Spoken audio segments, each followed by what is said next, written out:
Nervous tissue, ये आपके exam के अंदर जो है वो शॉर्ट नोट पूछा जाता है। नर्वस टिश्यू क्या होता है? Nervous tissue, nervous tissue is made up by neuron. Neuron जो है वो बेसिक यूनिट होती है, और नर्वस टिश्यू से क्या बनता है? नर्वस सिस्टम बनता है। क्या बनता है? Nervous system, right. तो नर्वस टिश्यू क्या है? जो नर्वस सिस्टम को बनाते हैं वो नर्वस टिश्यू है, और नर्वस टिश्यू को कौन बनाता है? न्यूरॉन बनाता है। तो न्यूरॉन को अपन क्या कहते हैं कि neuron is the structural and functional unit of nervous system. किससे बनती है ये? Structural and functional unit of nervous system. Neuron जो है वो नर्वस सिस्टम की स्ट्रक्चरल और फंक्शनल यूनिट है, राइट। अब अपन कह रहे हैं कि नर्वस टिश्यू पढ़ने के लिए अपने को क्या पढ़ना पड़ेगा? न्यूरॉन पढ़ना पड़ेगा एंड नर्व सेल्स पढ़नी पड़ेगी, राइट।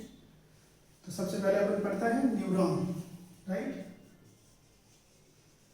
न्यूरॉन, अब न्यूरॉन कैसा दिखता है? स्ट्रक्चर आप सभी ने पढ़ी होगी।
ये स्ट्रक्चर होती है न्यूरॉन की।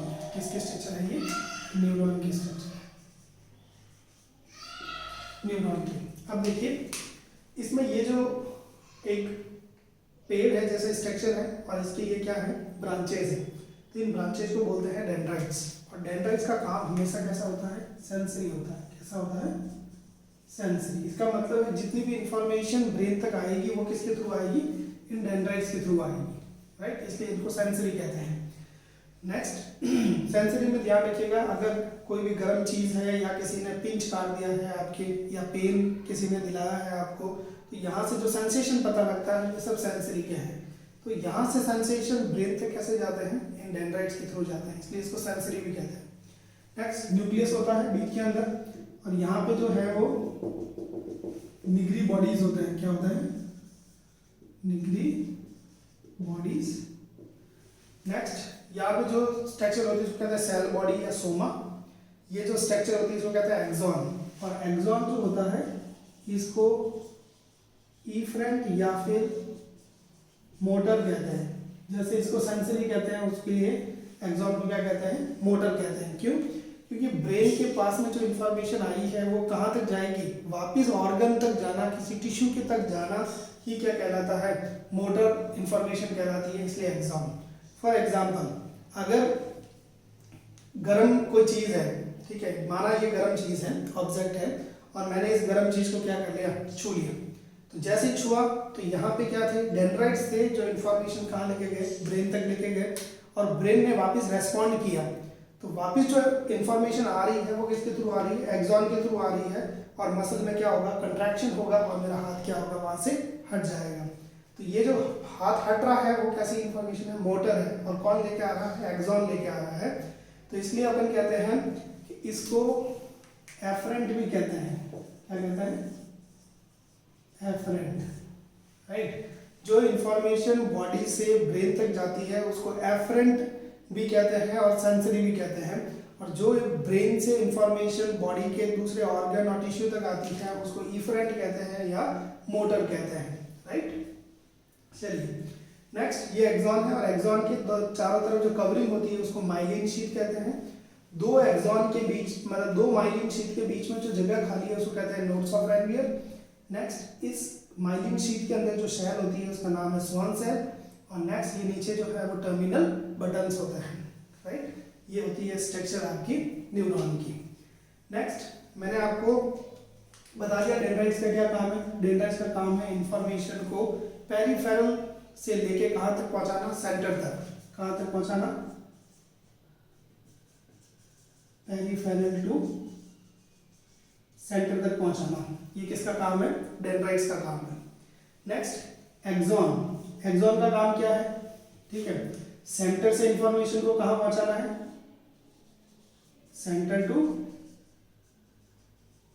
पेरिफेरी पहुंचाना है, ब्रेन से जो है वो दूसरे ऑर्गन तक पहुंचाना है, राइट।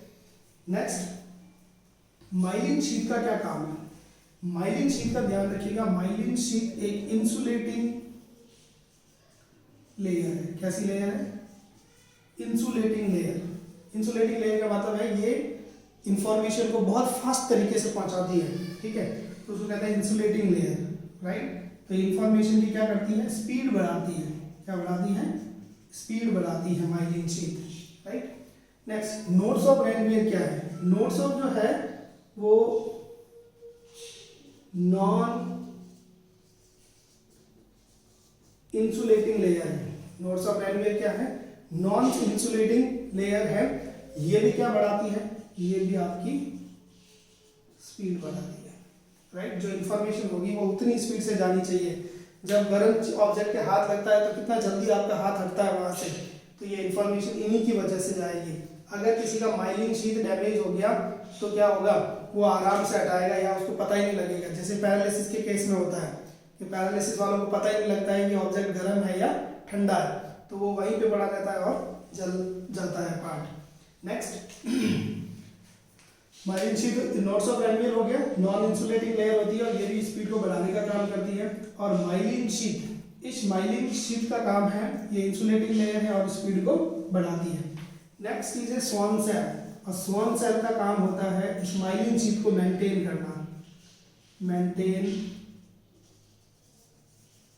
माइलिन शीथ, किसको मेंटेन करना, माइलिन शीथ को मेंटेन करने का काम किसका है, स्वान सेल का है, या फिर प्रोड्यूस करना, राइट। स्वान सेल जो है वो माइलिन शीथ को मेंटेन करती है, प्रोड्यूस करती है, इसलिए ये एक्सॉन की लेयर बना के रखती है। ये स्वान सेल का काम है। तो ये हुआ आपकी स्ट्रक्चर जो है वो न्यूरॉन की, राइट, और एक एक का फंक्शंस क्या होता है। नेक्स्ट बात करते हैं इसके टाइप्स ऑफ न्यूरॉन्स, ठीक है। ये न्यूरॉन की स्ट्रक्चर थी, अभी पढ़ रहे हैं टाइप्स।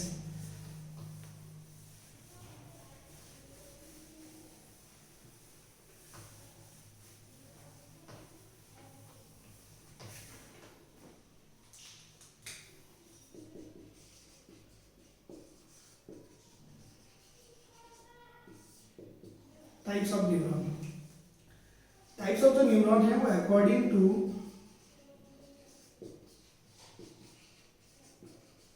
स्ट्रक्चर या अकॉर्डिंग टू पोल्स के आधार पर अपन न्यूरॉन को क्या करते हैं, डिवाइड करते हैं।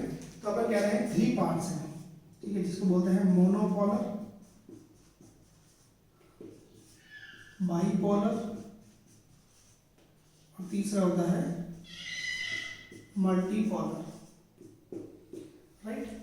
अब मोनोपोलर के अंदर सिंगल पोल रहेगा, बाइपोलर के अंदर डबल पोल रहेगा, मल्टीपोलर के अंदर 2 से ज्यादा पोल रहेंगे। डायग्राम के थ्रू देखते हैं। मोनोपोलर में क्या होगा, मोनोपोलर में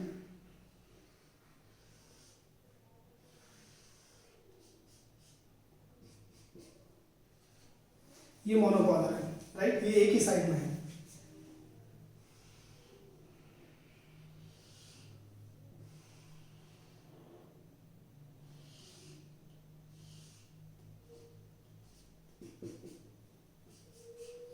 ये बाइपोलर है,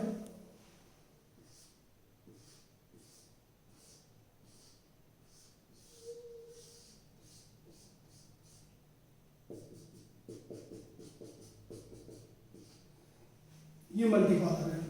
diagram number 1, diagram number 2, diagram number 3।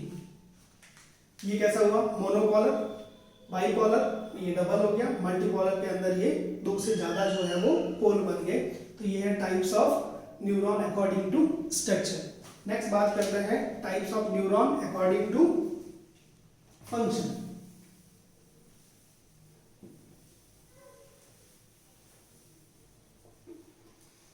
Types of neuron according to function. चलिए, फंक्शन के बेसिस पे अपन जो है वो दो टाइप में डिवाइड करते हैं, एफरेंट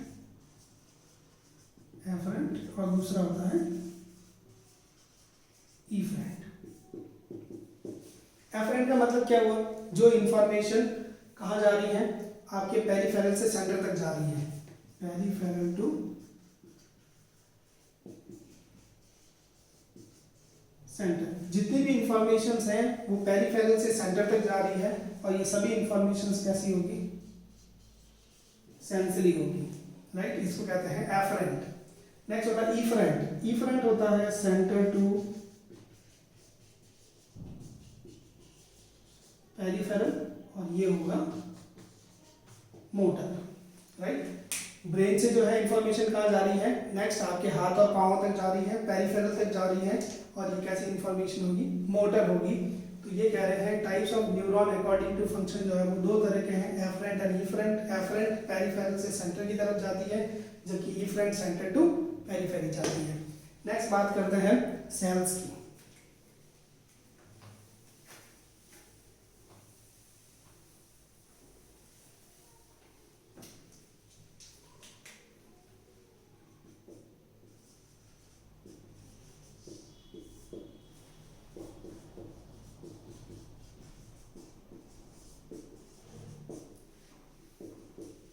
नैरो सेल्स या सपोर्टिंग सेल्स। अब इस सेल्स के अंदर जो है वो फर्स्ट सेल जो होती है उसको अपन कहते हैं, इनको अपन गिलियल सेल भी बोलते हैं। क्या बोलते हैं? Glial cell, right. पहली सेल जो है उसको कहते हैं एस्ट्रोसाइट्स। सेकंड जो सेल है उसको कहते हैं ओलिगोडेंड्राइट्स। तीसरी जो सेल्स होती है उनको कहते हैं माइक्रोगिलियल सेल। नेक्स्ट होती है आपकी स्वान सेल, और लास्ट सेल होती है उसको कहते हैं सैटेलाइट सेल। ये 5 तरह की सेल्स होती हैं जो क्या होती है? सपोर्टिंग सेल्स होती है नर्वस टिश्यू के अंदर। एस्ट्रोसाइट जो सेल होती है वो स्टार शेप्ड होती है। कैसे शेप्ड होती है? Star shaped. और नेक्स्ट इनका जो मेन काम होता है वो होता है ब्लड ब्रेन बैरियर को मेंटेन रखना। किसको मेंटेन रखना? ब्लड ब्रेन बैरियर को मेंटेन रखना। इसीलिए बोलते हैं कि जो ब्रेन में काम करने वाली मेडिसिन होती हैं वो बड़ी मुश्किल से पहुंचती हैं। अगर आप 100% दे रहे हो किसी को मेडिसिन तो आपकी पहुंचेगी कितने परसेंट? 30%। क्यों? क्योंकि ब्लड ब्रेन बैरियर जो है वो अलाउ नहीं करता है, और इन्फेक्शन बहुत मुश्किल से पहुंचता है, ब्लड ब्रेन बैरियर क्रॉस होने नहीं देता है। तो एस्ट्रोसाइट सेल जो है वो स्टार शेप्ड होती है और ब्लड ब्रेन बैरियर को मेंटेन करती है। नेक्स्ट होती है ओलिगोडेंड्राइट्स। ओलिगोडेंड्राइट जो है वो स्मॉल सेल होती है।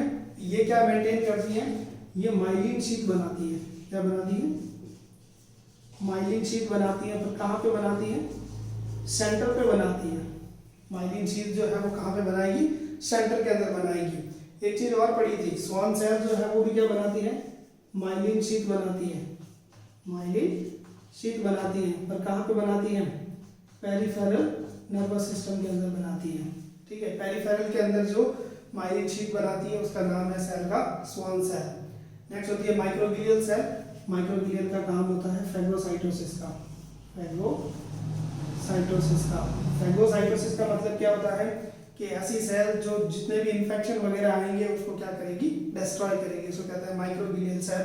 और सैटेलाइट सेल जो होती है वो सपोर्टिंग सेल होती है। सपोर्टिंग सेल है कहाँ की? पेरिफेरल नर्वस सिस्टम की सपोर्टिंग सेल है। कहाँ की सेल है? पेरिफेरल नर्वस सिस्टम की सपोर्टिंग सेल है। ये होता है आपका नर्वस टिश्यू। तो नर्वस टिश्यू के अंदर अपन न्यूरॉन की और नर्व सेल की स्टडी करते हैं। न्यूरॉन का डायग्राम पढ़ा और उनके जो पार्ट थे उनके फंक्शंस पढ़े। इसके बाद में अपन ने पढ़ा टाइप्स ऑफ नर्वस टिश्यू या neuron, okay, according to structure and the function. और उसके बाद में पढ़ी सपोर्टिंग सेल। तो सपोर्टिंग सेल के अंदर जो है वो 5 सेल्स आती है, astrocyte, oligodendrite, microvillian, Schwann cell and satellite cells, और इनके फंक्शंस।